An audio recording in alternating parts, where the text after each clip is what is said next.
This is the Be the Solution podcast, and I'm your host, Maria Quattrone. And Be the Solution is all about you being the solution for your life. Nobody can do it for us. It's up to us as an individual to be our own solution. This morning, my guest is Anna Kelly. She is an impact investor passionate about creating real estate wealth that lasts and serves a greater purpose and helping others do the same. She is dedicated to investing for meaningful impact in the lives of her students, investors, and residents. In addition to her investing in real estate for over the last 20 years, Anna was a top ranked private banker for Bank of America, where she managed financial relationships with high net worth individuals and businesses. Her 2 decades of working with high net worth individuals to build wealth through both traditional investments and real estate gives her valuable insight to help you create, grow, and preserve your wealth. And this morning, I am so excited to have Anna here with me. Welcome, Anna. Thank you so much for having me, Maria. I'm glad to be back with you. Oh, my pleasure. You are a friend of the Be the Solution podcast, and we're bringing some of our friends back. We can hear what's new and exciting, or maybe not so exciting, going on in your life. And we were very fortunate that we had a nice little conversation in the green room uh, this morning about your trip and your family and some of the things going on in your world. I'm excited to talk with you about what's going on in the economy, commercial real estate, deals. We have a lot to unpack this morning, so let's go. Sounds great. There's a lot of excitement in real estate right now, a lot of uncertainty and frustration. Lots of opinions about where things are and where things are going, and you and I get to live it day to day, right? Oh, yes, we do. There's one thing for sure, and there's always somebody who needs to sell, and there's always somebody willing to buy. Yes. And most especially, I would say on the residential side of things, in regards to the buying part anyway. Mhm. And there's always a family that has either, they're busting at the seams, they need a new house. Financially, they're in a bad place, they have to sell, they're relocating, Mhm. somebody had passed. So there's always going to be sales in the real estate world. And right now, and you look at the economy, and I I saw something a couple days ago, and I was just like, wow. A woman found a receipt from, I think it was around 4 years ago, from Walmart for Mhm. $89. So she wanted to see how much the same stuff would cost today. So she went into Walmart.com and she put in the cart all the things she bought. Guess how much it was? I'd say at least 110, 120. 240. Wow. Wow. Crazy. Crazy. We've definitely lived through. I mean, we're clearly in a 4 changing years. economic cycle. Yeah. Yeah, it's been crazy. The average cost of living in 4 years has gone up 25%, but that's average. So, the sad thing is the things that have gone up the most are the things that are necessities: food, car insurance, health insurance, housing Insurance, just insurance, property insurance. has gone nuts. Yeah, I got a bill a couple of different properties. It's worse in states like Florida. I'm invested in, I think, 7 states right now, and states like Florida and Texas, I mean, insurance has gone up 300%, 300%. And people wonder, why are rents going up, right? I'm mostly in the commercial world. I do have small multifamily and single family houses and vacation rentals as well, but as a rental real estate provider of several thousand units, we have had huge increases in our costs for, anything from utilities to our maintenance cost, our lawn care, insurance, taxes. All of that continues to go up, forcing rents to really have to go up pretty aggressively just to break even. And in many cases, we can't increase rent enough to keep up with the increase in costs. So that's just a reality that unfortunately, when people talk about inflation coming down, they don't realize that it's not really that it's coming down. It's just not going up as much. And we're never going back to where we were 4 years ago in terms of costs and prices, unless we have a severe financial crisis or a severe, recession. That's just not going to happen. So it's kind of the new normal. And it's quite Ooh, frankly taking people, normal people, everyday people, but also real estate investors, both residential and commercial, taking them several years to realize that we're not going back to where we were and we have to adjust. And like you said, be the solution to continue to move forward and continue to do well, given a new dynamic and a really changed economic cycle for sure. that's a lot. The one thing I was thinking about lately is I have a lot of investor clients who have been sitting on the sidelines waiting for rates to come down. Because I follow up and just call people and say, hi, how you doing? What are you doing? And I get nothing. I said, what do you do? Nothing. Waiting. Sound familiar? It does. It does. And I did have a conversation with a pretty large outfit here. They do development, and they are in the midst of development right now. That's already been on the books. And they have to refi when the development is done, because they're in the construction loan. Which is variable. Right. And it's very expensive. The numbers don't work anymore. That 7%, the cost of insurance have went up so high that it added 7% to the operating cost. Well, you can't, that's a fixed cost. You can't get rid of that cost. That's a tremendous increase. It really is. 7% makes the deal no good anymore. Right.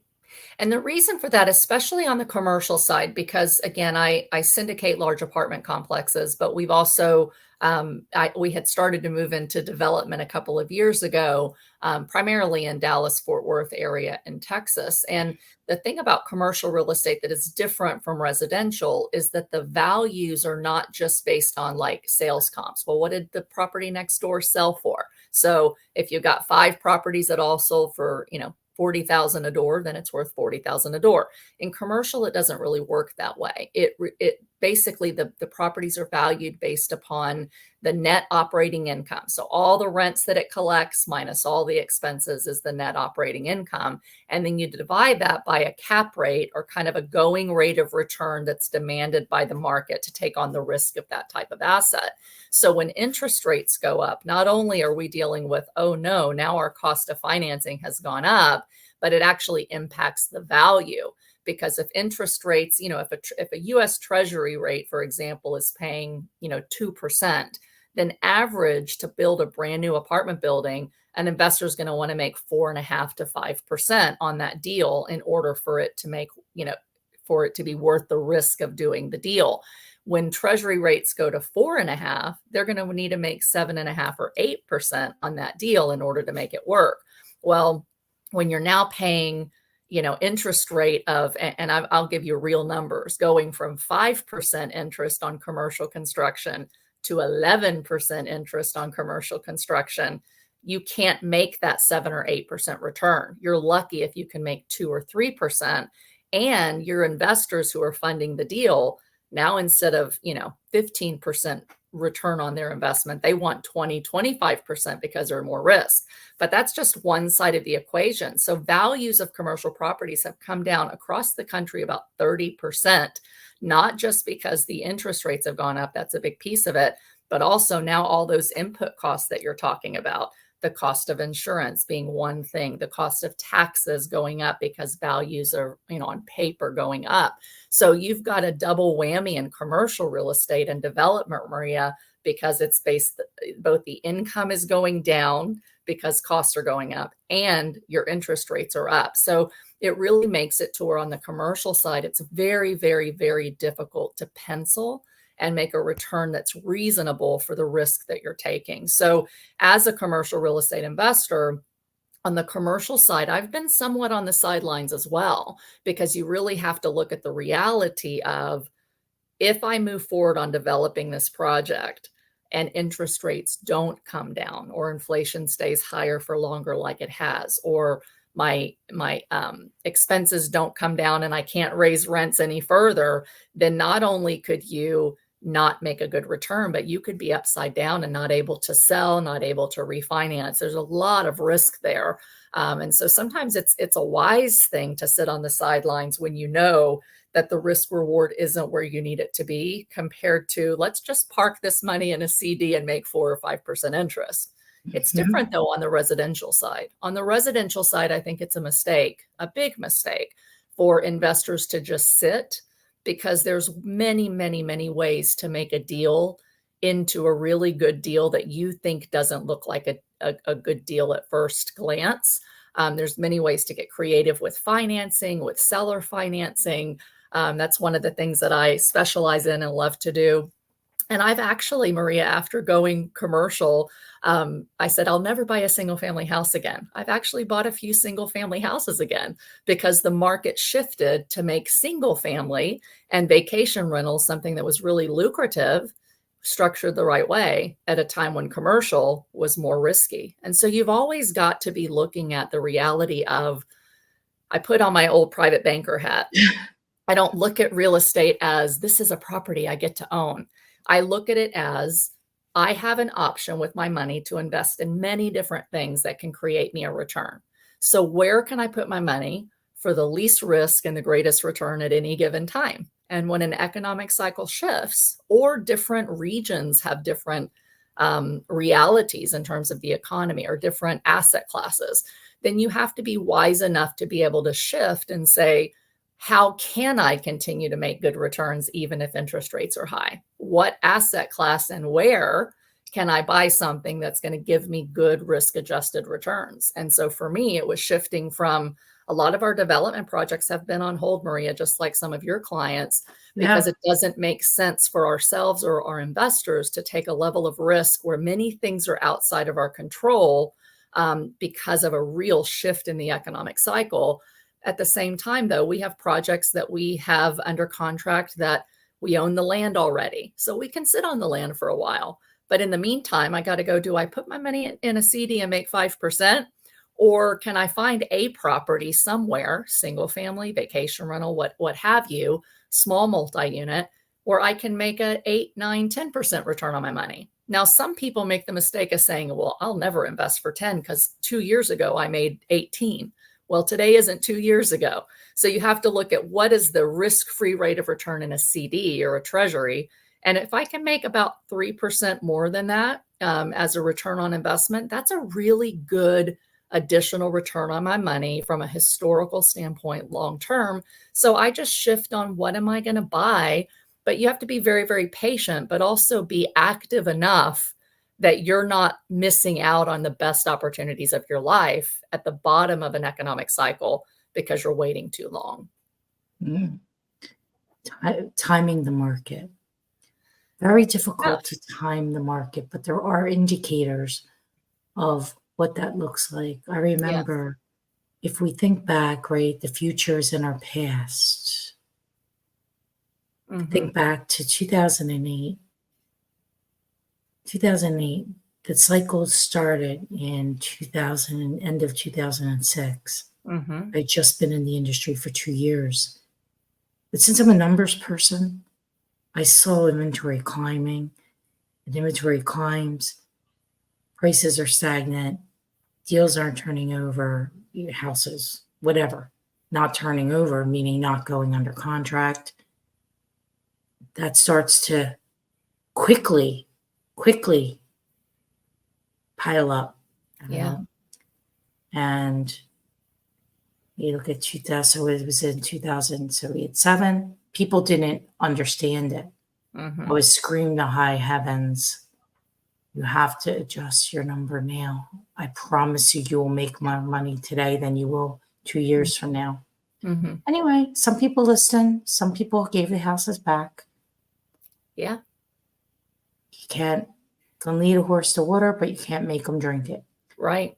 And the thing So, about economic cycles too is they are slow. It's something economists call long and variable lags. And we've been hearing more about that as people are saying, why are we not cutting interest rates? Why is inflation taking so long? Why haven't we gotten, down to reasonable inflation or reasonable rates? And, these economic cycles, our economy is extremely complex, and that's an understatement. But I remember back like you in 05, 06, I worked at AIG. And so we built products for extremely ultra high net worth individuals, investing primarily in hedge funds or private placements within insurance to be able to create tax-free growth inside of their insurance policies as an investment vehicle. And before that, I was with Bank of America as a private banker. And I thought, I was young and I was newer in the business, but I thought I was pretty smart. I liked, math, and I was working with, some of the wealthiest clients in the world. And even at AIG and at Bank of America, we thought the economy's booming. It's going to keep booming. We're never going back to, the era before that. Our economy's too strong. And so even working at AIG, which was, hit very, very hard by the financial crisis, we were all blindsided. And this is really smart people, economists, actuaries, that just never thought that the financial system could fail. And what I learned through that, because I lived the next 10 years of my life working 80 hours a week to get out from under the mistakes we made by not seeing the shift in the economic cycle. We started a business in '07 at the height of the economy with hundreds of thousands of dollars in debt as our side hustle, my husband's chiropractic business. And then we bought real estate. And overnight, it seemed like AIG was going under. I was losing my job. I lost most of my 401k. And they were companies that were never coming back.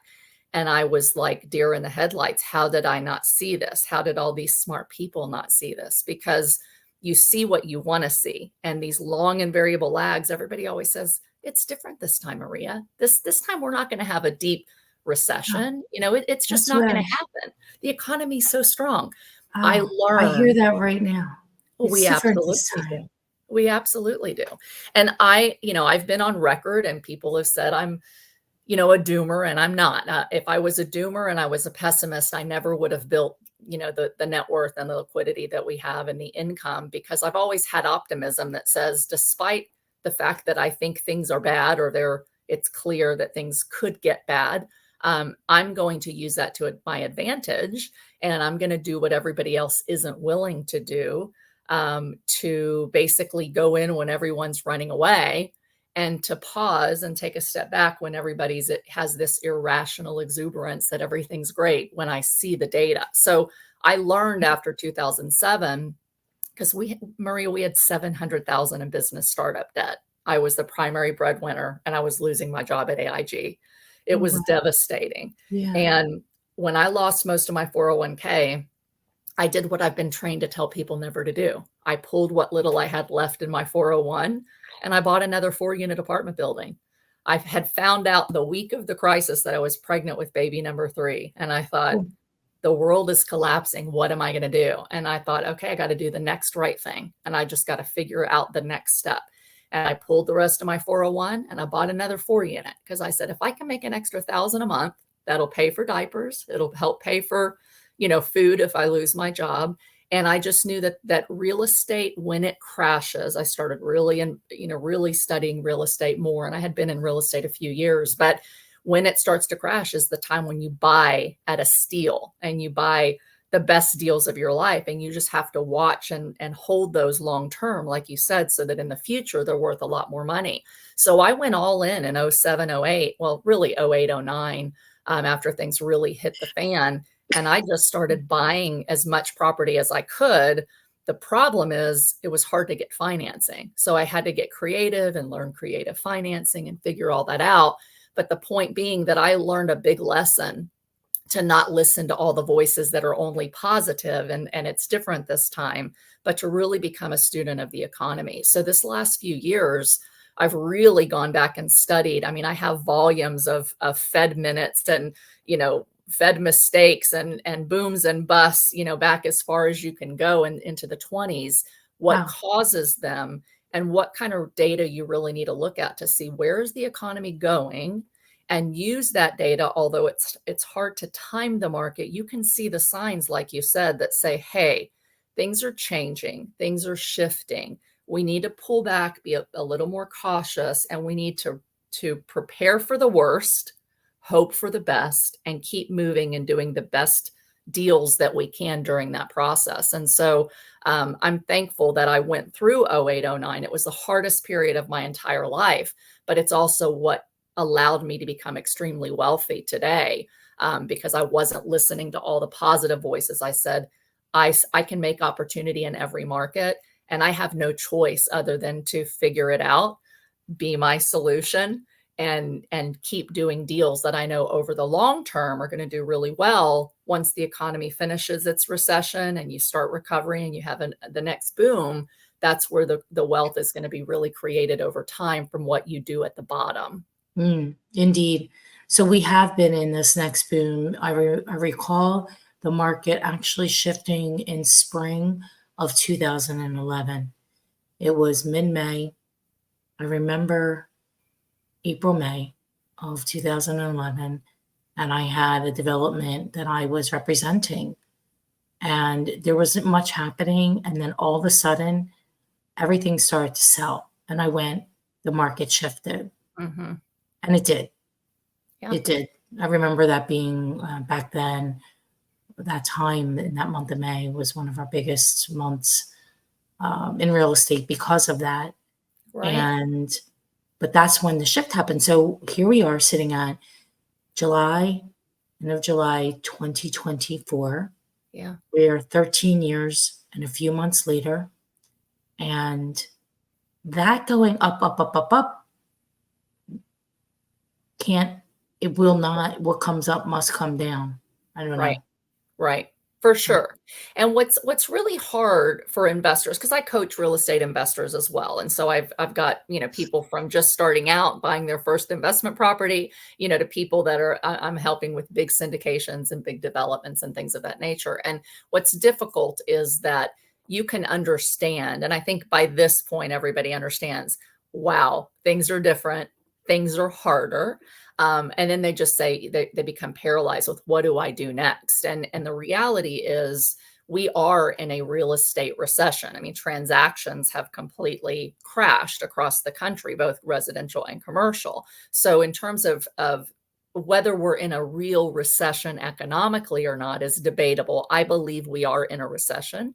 I believe that the National Bureau of Economic Research that dates recessions, they're usually about a year late, Maria. So a year after it started, they go back and say, it started Right. back then. I think we Right. started the recession in the fourth quarter of last year and that we're in it. They don't want to declare anything in a presidential election year because they don't want to Of seem course not. political. So I don't think the recession will be declared until after November, personally. But all of the data that I watch, and I probably spend 2 to 3 hours a day watching and looking at economic data so that I'm a wise investor and I can make good decisions for not only myself, but for all of my investors in the timing of the right kind of deals that I make. But you can see that we're in a recession or not. Depending on the news channel you listen to, you think the economy's booming, but then you say, well, why am I struggling if everybody else is booming? Or It's you think not. the economy's in the tank. And It is definitely not booming. yeah, Small businesses are closing. yes, Things are getting consolidated.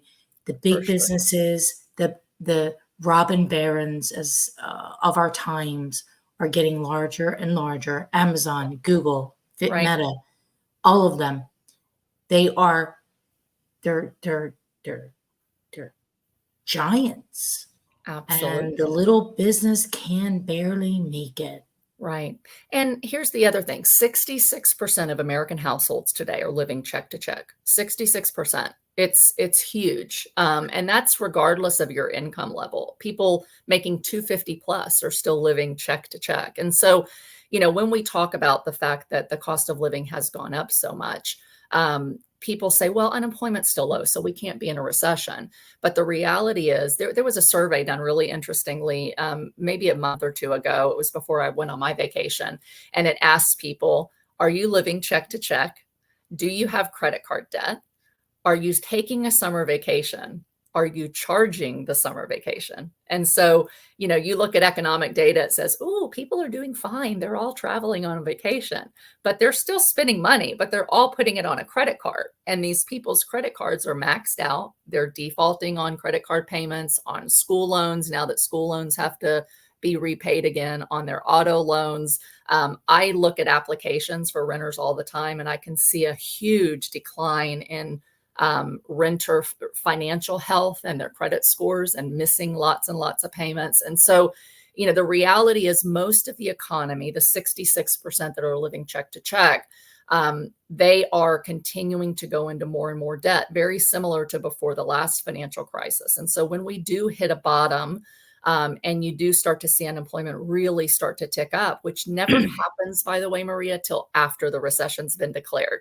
What happens is unemployment starts to tick up like it has been. We've hit 4%. Then once a recession is declared, then the companies go, uh-oh, now we're really in a recession. Now we really got to start laying people off. And that's after it's declared is when unemployment really starts to go up. But what we've already seen is there's two rules for tracking unemployment as a matter of recession. So the biggest recession indicators that say we're in a recession or we're heading there are the yield curve inversion. The yield curve's been inverted about 2 years. So, it's like, okay, the recession's coming, and now people are like, well, it's different this time. Maybe the yield curve's wrong, right?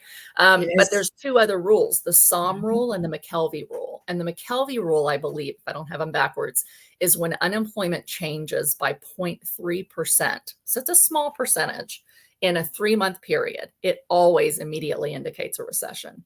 And then the SOM rule is when unemployment changes 0.5% in a 3-month period, it indicates a recession. I think 60% of states are already at that SOM rule level. So, 2/3 of states. And 2/3 of states are technically in a recession if we look at the history of those unemployment measures, and unemployment keeps going up. So I believe we're in a recession. I think it's going to get worse. And we have to be prepared for that, right? So if it gets worse, everyone's going to tell you, Maria, real estate's the riskiest thing you can do. We're in a recession, right? Everybody's going to shift. They're going to go from being in denial that it's different, the economy's healthy, to, oh my gosh, what are we going to do? Investors are already leaving the market. Your competition is already leaving the market because they're afraid, they're on the sidelines or whatever. But when tenants can't pay anymore, when housing inventory stays, higher than it has been, and maybe buyers do or don't come back. It's going to depend on the economic class of those buyers and your location, because real estate's really regional. But when everybody says it's a terrible time to buy real estate, and when tenants start to not pay rent and your income gets hit, that's the time when we are at the bottom, and that's where the real opportunity is. Now, that doesn't mean you sit on the sidelines until then. I look for deals every single week, not daily anymore, but every week I'm looking at deals, and I'm trying to figure out how I can make a deal and structure it to my advantage. So you can't time it and just sit back and wait. You got to be active in your market and know what's happening. But when we do hit a bottom, when the recession is declared, that's the time to go all in and buy a bunch, buy as much as you can. And when the recession's declared is when interest rates are cut. So they'll be cut, and then you'll start to see inventory tick up as people lose jobs, they go through divorces, they have to sell. That's a time that hopefully you can go in the right markets where there's more supply than demand. You can pick up properties, hold them for the long term, get through the next couple of years of recovery before we're back into a new expansion and the economy starts to boom again when the Fed cuts rates to allow stimulus in the economy. There's something in regards to the unemployment. So as a small business, we run job ads, not repost. Mhm. And I have noticed in the last 2 months-ish, we have more applicants than ever, Mhm. than in a long time. And so that to me is an indication that uh, two things. One, people maybe are already unemployed that we Mhm. don't know about. Mhm. Two, there's the job satisfaction issue. So Sure. it's a couple things, but it's truly boots on the ground if you think about it, Yeah. right? So when you have a lot of applicants, that's very close to where things are. People don't hear things until they're in mainstream media Right. and whatever spin they want to tell you about. Absolutely. So that's Absolutely. an indicator to me. You Mhm. just look at the trillion in credit card debt that you mentioned, that is the most highest credit card debt ever. Yeah.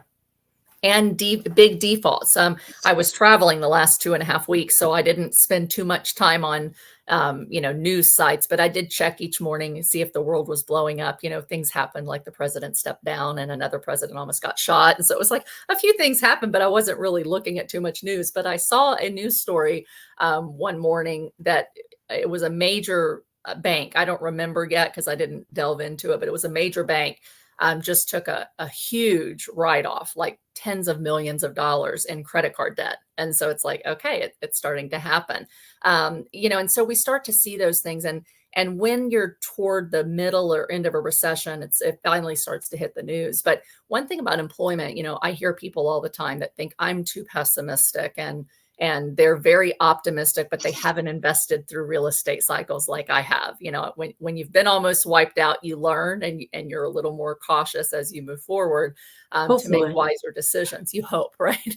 But I'm fairly cautious investor because I know the reality of not understanding the economic data. So I watch it pretty closely. But one of the things about unemployment is that the unemployment numbers that are generally published by the Fed initially, they come from surveys of businesses. Okay. So they're asking businesses, have you laid people off or whatnot? And they look at unemployment claims and continued claims. What they don't do though is what they don't tell you is that the number of employers responding to their surveys has dropped significantly. So when they come back and they revise real employment numbers, they go back and they look at actual hard data that comes out later from actual unemployment records at state levels, et cetera. And what they find, what they've done all the way back to the fourth quarter of last year is every single quarter, the unemployment numbers have been adjusted. And so even though, for example, the fourth quarter of '03, everybody said we created all these jobs, a few 100,000 jobs. In reality, full-time jobs, there was negative full-time jobs. What happened is people were taking on multiple part-time jobs. And so actual real full-time jobs has not grown. It's gone negative for since the last quarter of 2023, with the exception of two sectors, healthcare and government. So government and healthcare have hired some full-time jobs, but there's also been a whole lot of multiple part-time jobs. And so the real unemployment number, if you look at full-time jobs for the last quarter, it was something like 800,000 less full-time jobs than what they reported, which was actually recessionary and negative. It's just people take on multiple part-time jobs to survive and they keep spending, but they're putting it all on credit card debt. Because they keep spending, it looks like, oh, services inflation went up and people are still spending, so they're healthy. What's happening is the 66% living check to check, they're putting everything on credit card debt and getting less and less healthy. But then the wealthy that are not the 66%, they're still spending money because they're still doing well. Many are not struggling as much. And so the economy is very, very bifurcated. And this can last some time. But I do think we're finally at the tail end. And I think a recession is going to be declared very, very soon. And what you have to do really to be the solution for your own finances is you have to understand when it finally is declared and people freak out. And historically, it's usually the year after an election. The economy tends to stay stable, at least headline, during an election year. And then it's like it goes over the edge the next year. So I think that history is going to kind of repeat that. But the Mm. key is for you not to get afraid and panic, because we went from everything's great to suddenly it's awful. And then especially if you're a real estate investor, don't go, it's now awful, so I'm not going to invest. It's the time to realize that the maximum point of risk for you as an investor is at the top of the economy when everybody thinks it's going to continue because you overpay. And the maximum point of opportunity is at the bottom of an economy because everybody else is afraid, everybody else is out. There's many, many, many more motivated sellers. And the key is being a good person who comes up with a win-win solution for really motivated sellers. And you also buy properties that are going to make really smart financial sense for you. You create those win-win, you buy as much as you can at the bottom. And that's where the maximum point of wealth is, of opportunity to create long-term, really strong wealth by buying at the bottom when everybody's panicking, holding through the next 5, 7, 10 years. And then when you're at the top, selling, refinancing, doing whatever. Mm. So I'm not scared. I'm not a doomer, but I believe the economy has shifted. We're in a recession. It's going to get worse. And that also means significant opportunity for me. Significant opportunity. And that's the key. It's And significant. tenants already not paying the rent. I Oh, am for on, sure. I am again, boots on the ground with investors calling us. They're not paying. Get over this property. Get rid of this tenant. Can somebody buy the building with them in it and get it out, get the tenants out themselves? I mean, we hear all of it and it goes on and on. Some people have given up investing in Philadelphia because of the laws of how long it takes for eviction. Right. I know a lot of people that used to invest here have now moved. They have still some things here, but they're now in the Jersey Shore. They're Right. in Delaware. They're in Reading, PA. They are Mhm. in Florida. Yeah. And they're in other places where it's easier to contract business. Yeah. That's also a very real thing. Hmm. People are fed up. Yeah. So there's a lot of moving parts. I wanted to ask you, Anna, are you familiar with the skyscraper index? No. So if you look back in history, back into the 1800s, the mid 1800s, every time they built a skyscraper, which we'll go back to like Empire State Building or the Sure. Sears Tower. Now, those were the largest ones at their time. So nobody decides to construct a skyscraper, the biggest one yet, during a time of a recession. It's always in an overinflated marketplace. Right. Right. So within a year of the skyscraper being built on either side of it, it usually ends up being a recession. And you can look all the way back into the 1800s. It's an interesting dynamic. And right Yeah. now they're building the Jeddah Tower, I think it's called. They did the Burj Khalifa. Anyway, the next one that they're in the midst of is the Jeddah Tower. It's 2 kilometers high. Wow. That's crazy. And it's slated for completion in 2026. So it could be Yeah. on either side of that, which would be 2025, Yeah. 26, 27. Yeah. But it's indeed, this is happening. We were in a cycle for many, many, many years Yeah.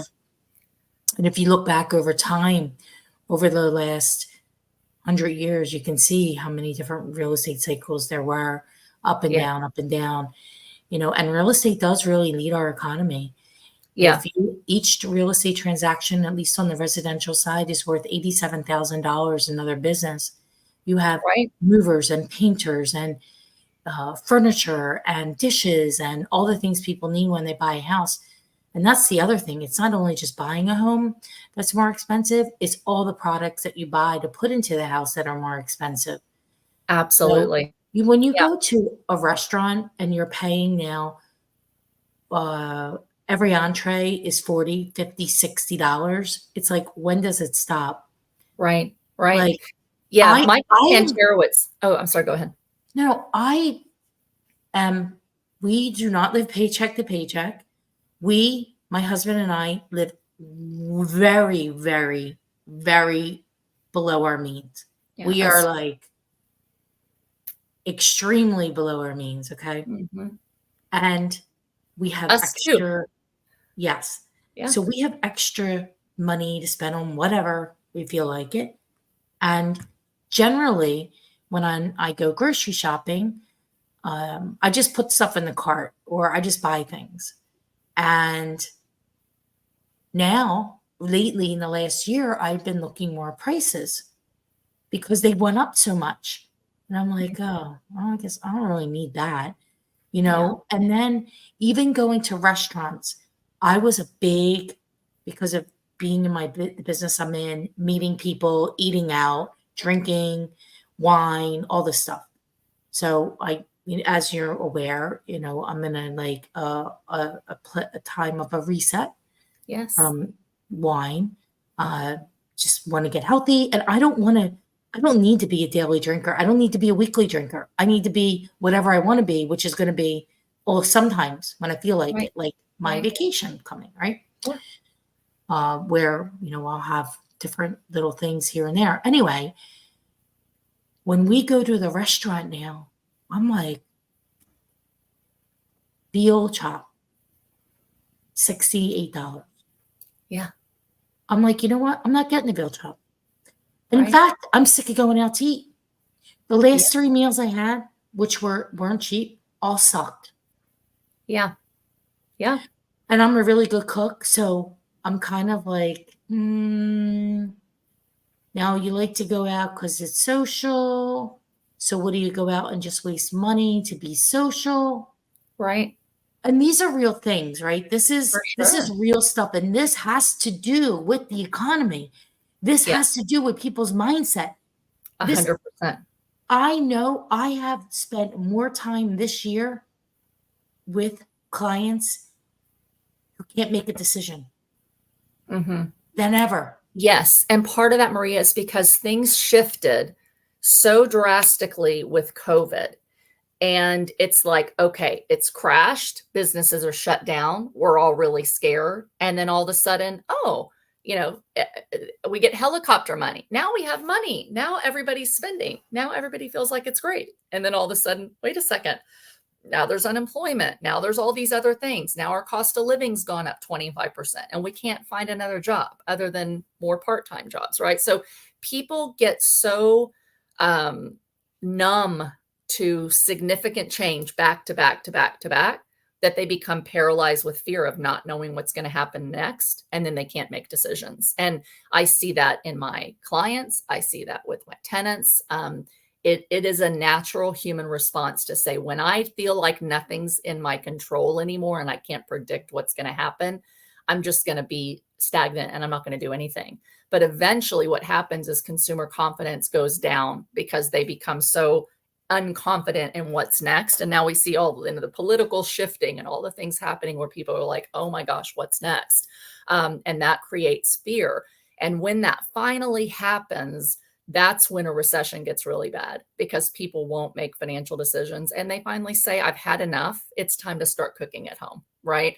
And we even see generational gaps. So I look at the data on restaurants and services, and it's younger people still eating out and putting stuff on credit, but they do start to shift. And so, when you have companies like McDonald's saying we're going to cut earnings because people are no longer willing to pay $12 for a Happy Meal or, for a meal or whatever it is, that people are really shifting their mindset and their behaviors around money because they have to. And so when the consumer basically capitulates to say, I've had it and I got to finally stop. I've maxed my credit cards. I got to make different decisions.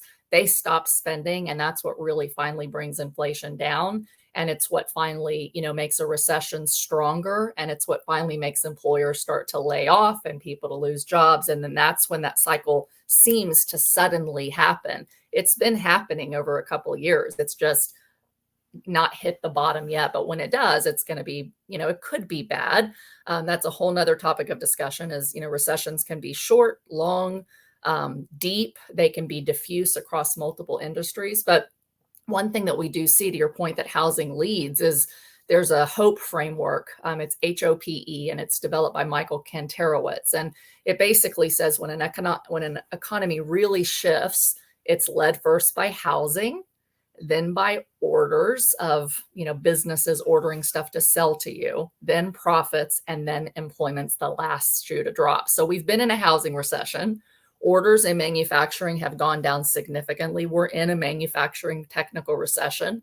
Profits are starting to be missed, and employment is starting to go down, unemployment's starting to rise. And so we're toward the end of that cycle, hitting the recession. And then housing comes back first, and then orders. Now, why does that happen? Because when the recession's really there, the Fed will cut interest rates. They will cut them drastically to stimulate the economy and get us out of a recession. One thing the Fed has gotten better at, I'm using that term loosely, is they react more quickly when there is a recession with all this quantitative easing. You can argue whether it's a good thing or bad thing for quantitative easing. It creates cycles and booms and busts. But when we're in a recession, they will print helicopter money. They will cut interest rates again. And that's what's going to unlock inventory and unlock real estate transactions. Housing will start to have sales, more sales, and get out of its slump. And then that will create more jobs because, as you said, there's many different jobs created by the purchase and sale of a home, whether it's someone that works at Home Depot, someone in construction, someone in mortgage business and in real estate as a broker. And then the economy will slowly start to recover. Companies will start to order again, profits will go up, and employment will go back up. Unemployment will come down, and we'll be past the recession, the recovery, and back to a new expansion. And that is just the way that economic cycles work. So if you can learn to watch those signs and see we're close, then you can have some optimism through the negative, difficult times of a recession, which are still ahead. But remember, too, that recessions generally last 10 to 18 months. And sometimes they're not declared until after they're over or close to being over. I know. So it's this window that you should not be, I'm just going to sit on the sidelines and wait. This is when things are really shifting with those motivated sellers where you have an opportunity. And then, hey, yes, I have a tenant that can't pay, but I'm not going to sell my building because it's a short-term problem with a long-term solution that I can always replace the tenant. I can find better tenants later. I can find ways to cut costs. I can find ways to push my rents and raise my property values. So if you can have the mindset that this is a short-term problem, even the recession, even the tenants that can't pay, and if I can set my businesses up and my investments up to get through the next 10 to 18 months of a recession. Again, I think we're 9 months into it. And then a 2 to 3 year recovery period, which is usually what it takes to feel still kind of painful. Then after that, you're back up to a new expansion period. And that's when your property values are going to go back up. Your rental income is going to go back up, and things are going to get, better again. But, we've got a couple years to get through, and you have to have a long-term mindset. This is not the time to be flipping properties. And in my opinion, I know I kind of ruffle some feathers with that, but, I'm not doing big syndications right now. And that's what I've done for the last 5 years primarily, because the time to flip property, whether it's a single family house or whether it's a big apartment building, is when you're in an expansion and rents are going up and values are going up. When things are shifting and values are coming down and rents might have to come down and expenses go up, you don't know what that exit price is going to be. So you buy now and you buy to hold for the long term till you get through the recession, through the recovery. And then when you start expanding, that's when you think about selling at the top. Because when it all comes down to it, you buy at the bottom and you sell at the top. And it's really that easy, along with supply and demand in your local market. Wow. Make it look easy because of the experience, right? Right. It's like the guy that came in this massive ship and he was there for 30 minutes and he knocked on the thing with a hammer. And then he said, it was 20,000. And the guy's like, you were here for like 30 minutes, whatever. He goes, yeah, that was 25 years of me figuring out where to exactly hit the hammer and how many times I had to hit the hammer. Right. You're not paying me for my time. You're paying for my 25 years before that. Right. Right. Which is what some people don't understand. Yeah. In real estate, especially, right? And that's a whole nother conversation for another day, what's going on in my world. Yeah. But I have one quick question before we wrap this up for today. Fed's interest rate September. What is your prediction? They definitely cut rates by September. Yeah, and by like a quarter, 50 basis points, 25 basis points.